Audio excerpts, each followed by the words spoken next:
you enjoy your 4 days of just sitting there and doing nothing but watching basketball? It's always such a fun weekend. I hope you enjoyed it, especially because the Illini won 2 games. They're still playing. They're headed on to the Sweet 16. We're going to talk about it. Big matchup with Houston. In Houston, yeah, that's part of it for this Illini team this year. We're also going to talk, if they win that game, possible matchups with Iowa and Nebraska in the Elite Eight, 2 teams that we've seen this year in the Big Ten. And then we're going to talk about the women's great season coming to an end in the second round on Monday. Let's take a look at the bracket. This is how the South region is shaking out so far. As I mentioned, we've got Illinois and Houston in the bottom half, and then Iowa and Nebraska will determine the other half of that Elite Eight matchup. So let's start with the first round game for Illinois. Penn dominating, 105-70. They really left no fear of an upset in this one. 14 threes don't happen that much, but they can happen. So Illinois just completely shut that out for the most part. And David Mirkovic was outstanding. He was great in this game. 29 points, 17 rebounds, very efficient night. Man, this is what everything looks like for Illinois and for David Mirkovic when everything is clicking. That was what this game was. The 3-ball was going down, they were getting it inside, and they were offensive rebounding like crazy. I thought Mirk for a long time was just barreling his way towards a 2020 game, something that he did earlier in the season, the Colgate game that I was at. He was great. He himself had 8 offensive boards. He's such an interesting player because he is so not athletic, but he does everything well. You don't want to compare him to Nikola Jokic, but just from an athleticism standpoint and his ability to do really everything on the floor as a point forward, it kind of reminds me a little bit of him. But just a great night from David Mirkovic. It was a great night for the entire team. Keaton Wagler was very good as well. He had 18, 7, and 7. And look, they just showed that there's a reason that they were a 3 and that Penn was a 14 seed. For whatever reason, sometimes in March, that doesn't matter, and the 14 can get you, or a 13 can get you, or a 12, whatever it may be. They said, nope, not us. Not this year, not happening. They just really imposed themselves offensively. Now, defensively as well, really strong showing from this Illinois team. They held Penn's best player down, TJ Power, 6 points. Only shot 8 shots. He was coming off a 44-point performance in the Ivy League final, and that was the stat line he put up. Now, I know he was sick. He was questionable to even play in the game, so props to him for at least going out there and trying, but he clearly didn't have his best. They held him down. Michael Zanoni for Penn was probably their best player in that game. He was a spark, but Penn could really never get it close enough to make Illinois sweat, certainly in the second half. And they held Penn to just 30% from the 3-point line. Oh, and by the way, the Quakers only shot 2 free throws. Perfect recipe for just dominating a team that you're supposed to dominate, and Illinois did just that. Let's look at some of the key stats from that game. Like I mentioned, the offensive rebounded. Illinois got 20 of them, and Penn missed way more shots than Illinois, so that's even more lopsided than it looks. They took care of the ball, and when they got turnovers from Penn, they scored off of them, points off of turnovers, that third one. Points in the paint, Illinois dominated the paint. Nice bounce back from Tommy. When he gets a lot of hate, he played pretty well. They got to the rim, their guards got to the rim a lot, and then they way outshot them from the 3-point line as well. If Illinois is going to shoot 42% from 3 over the course of an entire game, not many teams are going to beat them, not including this Houston team that's coming up here this Thursday night. If Illinois is shooting the ball that well from 3-point line, not a lot that you can do. Really nice bounce back from Illinois after they faltered a little bit down the stretch there. So now let's talk that second round game. Not North Carolina, VCU. VCU gets the upset in the first round over North Carolina, so Illinois maybe gets a little lucky. They get the 11 seed in the second round, and they beat them pretty handedly as well, 76-55 in that one. Pulled away in the second half, but the game was never really in doubt. They were up, I think, 7 at halftime, and you could just feel that they were taking control of the game, and against a VCU team that clearly was not scared and was willing to do what they could, but couldn't really get much done. In this game, it was the Andrei Stojakovic game. 21 points off the bench, 4 boards, efficient shooting. Man, he is such a good offensive player. I've said it a lot this year. He is so good as an offensive player. He can make pretty much any shot of any difficulty inside the three-point line. That's why I just feel that he's not that great of a fit on this team. But even so, he can turn in performances like this. Only shot 2 threes, didn't make either of them, but still 21 and 4 on really good efficiency. Got to the free throw line a lot. When he plays like this, I think Illinois is going to need him moving forward to have these kinds of games, especially if they're going to continue to bring him off the bench, which I don't see them changing at this point. I think it's still going to be Jake Davis in that starting lineup, but he can be a real difference maker off the bench. They don't really have a second unit that they run with. You know, sometimes when you think of 6-man, you think, okay, now they're going to come in, they're going to run the second unit. Illinois is not deep enough to have a second unit, so he can play with all of these guys that play a lot of minutes, and it's nice to see him going. I think they're going to need him Thursday against Houston for sure. Tommy also chipped in this one, 14-11 on 6 of 10 shooting. That's the kind of performance that you need from Tommy to really elevate this team. You don't need him shooting 9 3-pointers and making 2 of them. That's the kind of thing that you need from him.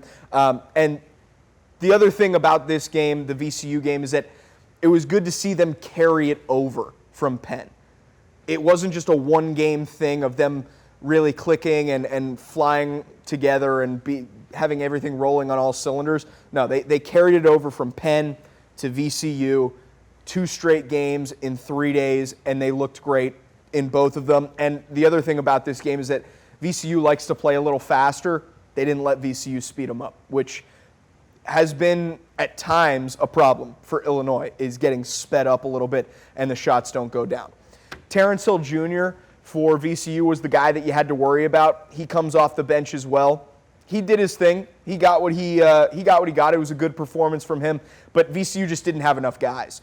Another thing we've talked about a lot this year is that these teams that Illinois is playing, for the most part, they have 1 guy, maybe 2 guys that you have to worry about. Illinois' got 5. They've got 6. They've got 7 when Big Z is playing at a really high level. And he had an unbelievable highlight coming out of this game. But that was really it. It was Terrence Hill off the bench, nothing more for VCU that they could get going. They shot 22% from 3. And again, much like Penn, who shot 2 free throws, VCU only shot 6. That's been a strength for Illinois really this whole year. Here's some of the key stats from this game.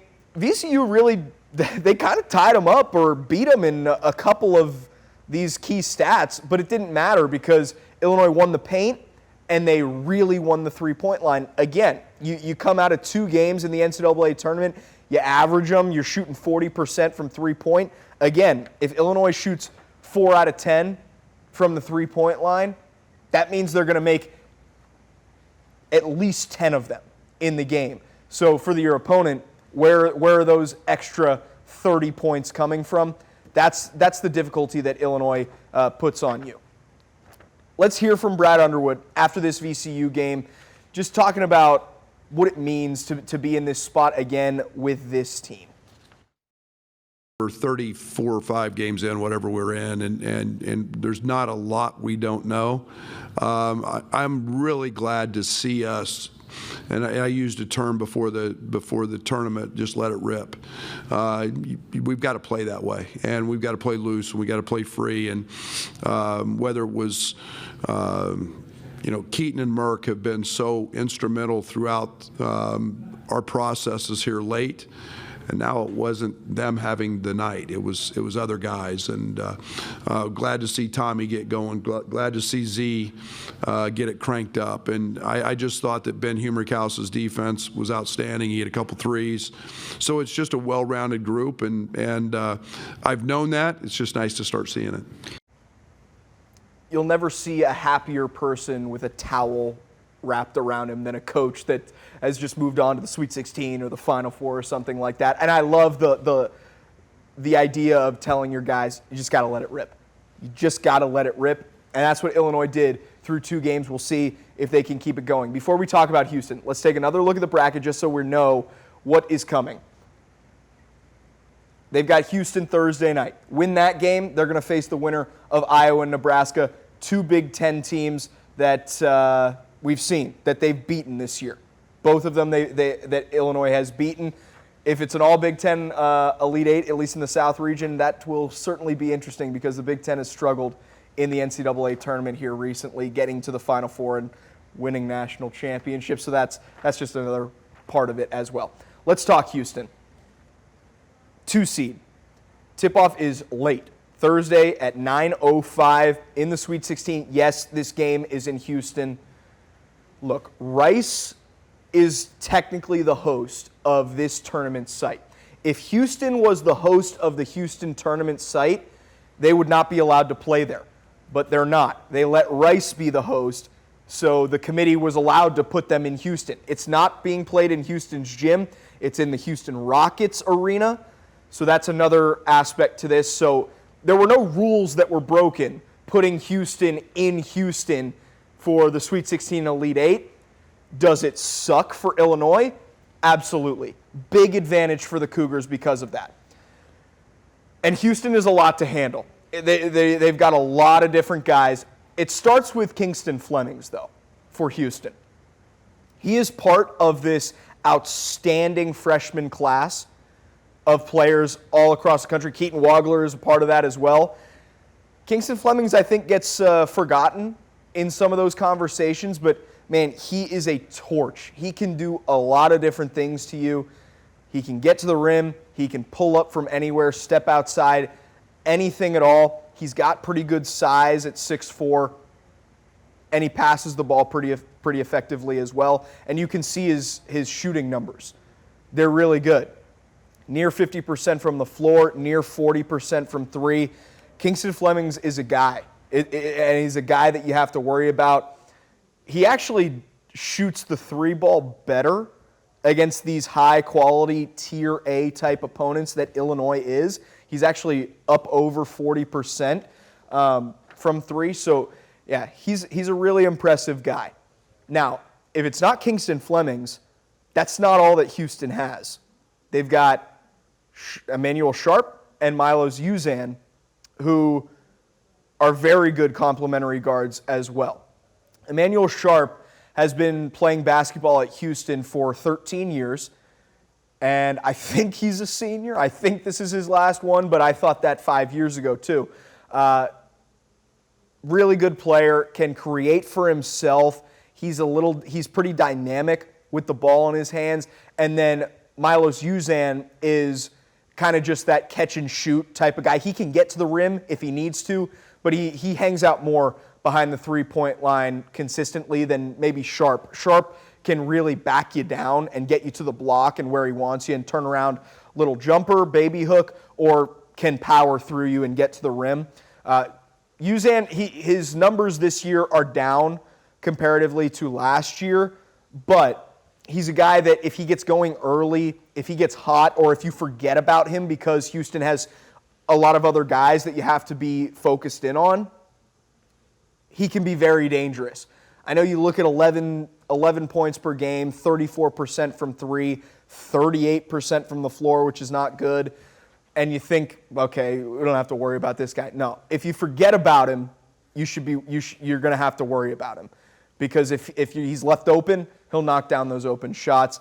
I will say as well on the inside, we've talked about 3 guards for Houston. Chris Sinak, JoJo Tugler, they're pretty sturdy inside. Sinak specifically, it's going to be interesting to see how Illinois tries to play offense with their bigs against Sanak, because Tommy, Big Z, they can both move and both move really well, and they both step outside and shoot. It's a tough matchup for a regular big, and Sanak is more of that traditional big that plays inside, plays the paint. You know what I'm talking about. So it's going to be interesting to see if there's any cat and mouse game there from Illinois' bigs with Sanak. Tugler can move a little bit better than Sanak can. Illinois' advantages in this game. There's not a lot of them. And it's not to say that Houston has a lot of them either, because I don't think that. I think they're pretty evenly matched teams. But where Illinois has to win is on offense, as they have had to do all year. The problem with that on Thursday night is that Houston has an outstanding defense. Illinois scores about 22 points per game more than Houston's allowing. Illinois' clear advantage in this game is on the boards, which it has been most of the year as well. But they're going to have to dominate on the offensive boards, especially if Houston's pressure and their just ability to guard you one-on-one is forcing a lot more missed shots. Illinois is going to have to dominate on the glass. You can see Houston really makes it difficult on you to make shots. It's hard to make them even inside the three-point line and outside the three-point line. And then Houston turns you over a little bit more than you're normally used to if you're Illinois. Something's got to give in this game. What's it going to be? Now, the problem becomes if, on the flip side of that, Houston can score with Illinois. Because with the defense that Houston has, they just have more stops in them than Illinois does defensively. So it's going to have to be a complete performance from either of these teams to win. But if Houston is scoring with Illinois, it's going to be tough for Illinois to keep that up, because Houston just has 1, 2, maybe 3 more stops in them defensively throughout the course of a half or a game that Illinois' defense, at least historically this year, might not have. So that's where the worry comes, is if Uzan or Sharp or Kingston Flemings really get going and Houston can match you score for score, that's where you get worried. Especially if the three-point percentage for Illinois is closer to that Houston number than the Illinois number. Illinois is about 35% for the year. Houston's allowing about 31%. So if Illinois is closer to 30% than 40% from the three, it could be a tough game. Now, Illinois could do something that we haven't seen them do all year, and that's just feed the blocks. Feed it inside to the paint. Haven't seen really any history of that this year, and in games where they could have done that. And I think they have the advantage inside. It's just whether they use that as well. Now, the good thing for Illinois is that in this game, it's not a clash of styles. Houston plays even slower than Illinois does. So you're not going to get into an up and down type of game with Houston, especially if they play the way that they want to play. And I don't see a reason that Illinois would want to speed up either, because they've been playing slow all year as well. Now, last week, I showed you my full bracket. This was the exact matchup I had in the Sweet 16. I had Houston winning that game. I just think they have a few more stops in them. So I'm gonna stick with that. 3.5-point favorite Houston is. They're basically playing at home. I think Houston's going to win and cover. We talked about the home court thing a little earlier. It is unfortunate for Illinois. I don't want to say it's unfortunate for the NCAA tournament. I think it'll be a great environment for Houston. But it's going to be a lot to overcome for Illinois, because you get into these tight games and Houston gets all that momentum with 5 minutes left in a tight game. They've got all the support in the world behind them. I'm sure there will be Illinois fans in Houston or that are making the trip from the state, but it's a lot to overcome. I think the road ends here for Illinois. With that being said, I've been wrong plenty of times. So if Illinois wins this game, let's start with Iowa, who they could face in the Elite Eight. Iowa just beat Florida. Yep, the only one seed to go down. Iowa did it. And they did it playing their way, their kind of game. They also will have to beat Nebraska to face Illinois in the Elite Eight, by the way. So they played one time this year. Illinois won it on the road at Carver Hawkeye. It was a good game. Illinois had control of that game pretty much the entire way up until like the last 2 or 3 minutes. Then Iowa kind of surged and was right back in it. I think maybe they got it down to 2 at one point. There was a hook and hold that Brad Underwood wasn't happy about. Yeah, it was all that. But Illinois did control the game for the most part. Now, Iowa is a get up under you and guard you type of team. That's their focus, is defense. And they'll pick you up 75% of the way on the court, or maybe even full court. Iowa also shoots the 3 ball pretty well as well. Bennett Sturts is really good. Alvaro Folgaris, scary from the outside. Illinois will have to control the pace in this game. Let's look at the numbers here. So this is the matchup between the two teams. Like I said, Iowa really good defensively. I know 3 points difference, but that's their calling card is the defense. But Illinois can outscore anybody. The 3-point line is pretty similar as well. I mentioned that Iowa's pretty good from that line, and they turn you over a little bit more. Like I said, I think Illinois, if they control the pace, if they get this matchup, they're going to have a really good shot to win it, like they did in Carver Hawkeye, with this time with a Final Four berth on the line.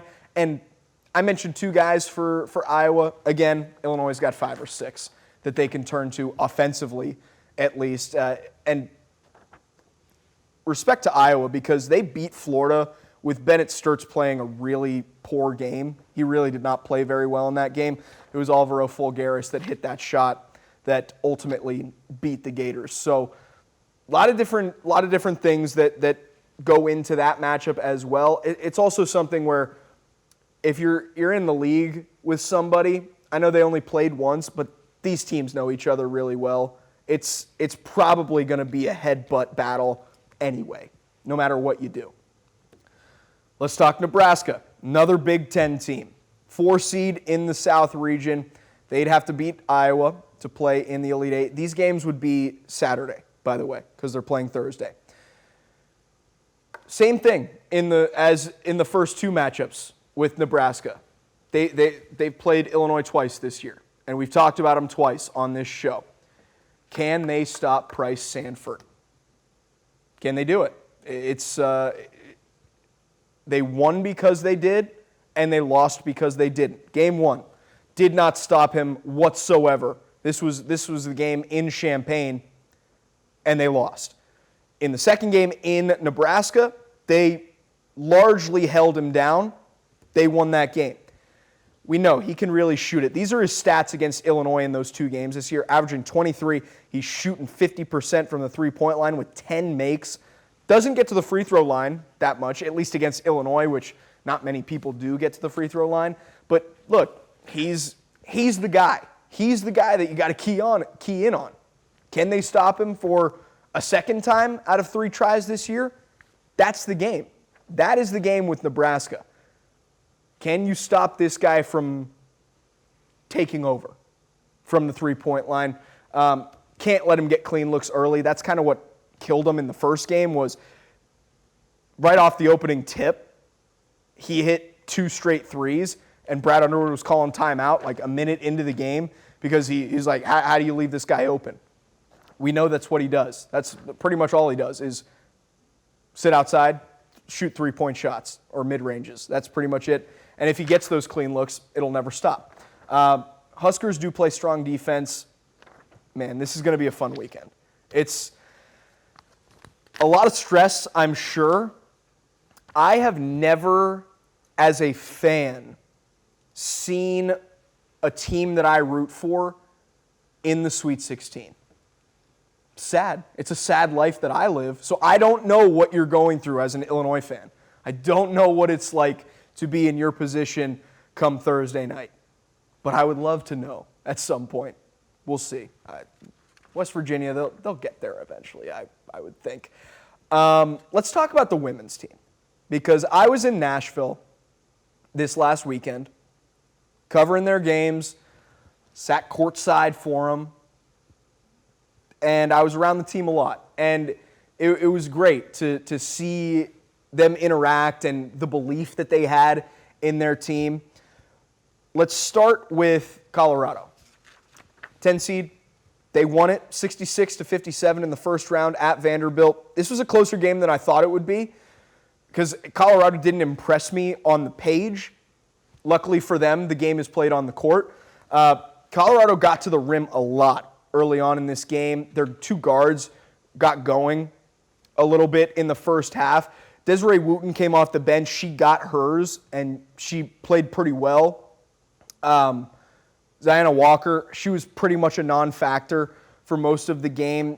Wooten, good player, comes off the bench, spark plug for him. But Ciara Parchment in the first round game was outstanding. 8 of 10 from the floor. Everything was going in. She broke the Illinois single-season freshman scoring record as well in that game. Barry Wallace did what she does, which is just be consistently awesome on the floor. It was a solid win for Illinois in the first round. Second straight year with an NCAA tournament win for the Illinois women's team. And they did it against Colorado. Setting up a road game with the 2-seed Vanderbilt Commodores, and this is where the season comes to an end. 75-57. Illinois just didn't have the firepower that Vanderbilt had in this game. I didn't think that they necessarily played poorly, but they shot terribly. And that really was the difference. For Vanderbilt, their shooters just took over. Michaela Blakes showed why she's an All-American. Didn't even really have a lot going in the first half, but ended up with 25, 10, and 9, an assist shy of a triple-double in an NCAA tournament game. She was terrific and shot it pretty efficiently as well. And then Justine Pizzat was probably the most important player for Vanderbilt in the first half and into the second half, but she really got them going there in the second quarter, I would say, just shooting the lights out from three. She made a couple of really crazy threes that you kind of just sit there, shake your head at, tip your cap to, whatever you have to do. It was an impressive showing from this Vanderbilt team, and maybe the most physical game that I've seen all year, in person or on TV. I mean, there were elbows, there were bodies that were flying. Shauna Green, I thought, was a single word away from getting a technical in the first half. I couldn't believe that she didn't get one.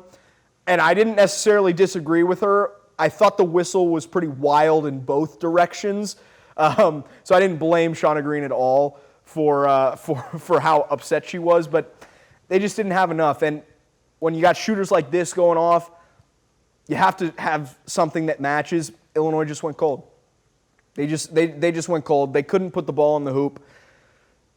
29.6% from the floor, 13% from the three-point line. They turned it over 16 times. You're just not going to knock off a top 10 team on the road shooting the ball like that. Sometimes basketball is simple. You got to shoot it better than that, and they didn't do it. And it's okay, because coming into the year, what was expected of this women's team? I don't think anything, because we just didn't know. We didn't know what this team was because every single player is young. Barry Wallace is a sophomore. Ciara Parchment was great this year, but she's a freshman. Destiny Jackson played really well when she got inserted into that starting lineup. Freshman. And they ended up getting into the NCAA tournament. They were in the home whites in the first round, and they won a game. So hats off to Shauna Green, the Illinois women's team. They had a great year. They had a great season, and it ends at the hands of a better team on the road. Sometimes you just have to tip your cap because they played better than you, and that's what happened. But I was sitting there in the post-game presser on Monday evening, and Barry Wallace and Jasmine Brown Hager were asked what it means to be a part of this program, and I was just really struck by both of their answers. And I want to play you the full clip. It's about 1.5 minutes long, but I just loved both of their answers about what it means to them to be part of this Illinois program. For me, it means a lot to be a part of this program.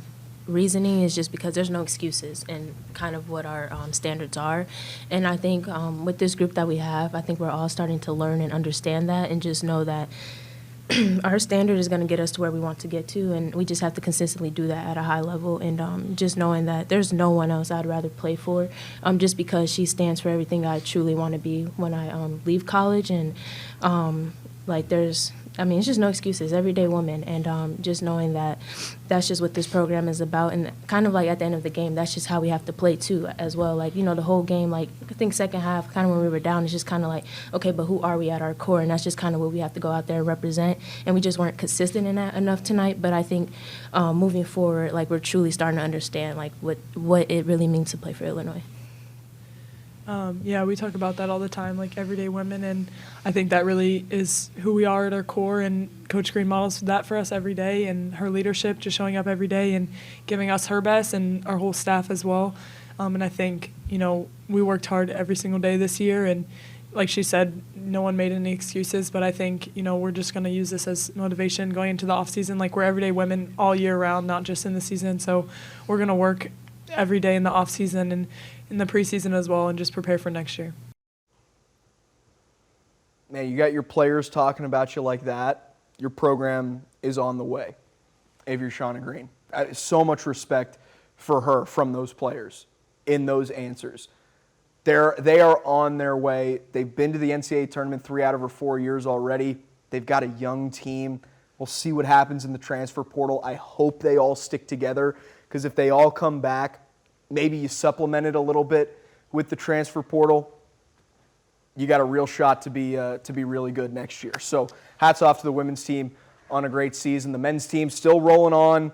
Enjoy the game on Thursday. You probably won't, because you'll just be sweating the whole time. But if you can find any enjoyment in it, I hope you do. I know I'll enjoy watching no matter the outcome, because guess what? If they get to the Final Four, we still get 2 more of these. If they lose this week, we'll have a wrap-up show next week, next Wednesday, as always.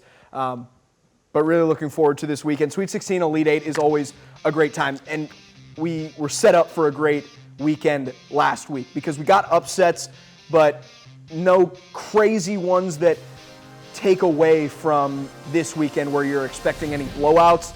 So it should be a great weekend. Thanks so much for watching. As always, back again next Wednesday talking about the Sweet 16, maybe the Elite 8. We will find out this weekend. Thanks again for watching. We'll see you next week.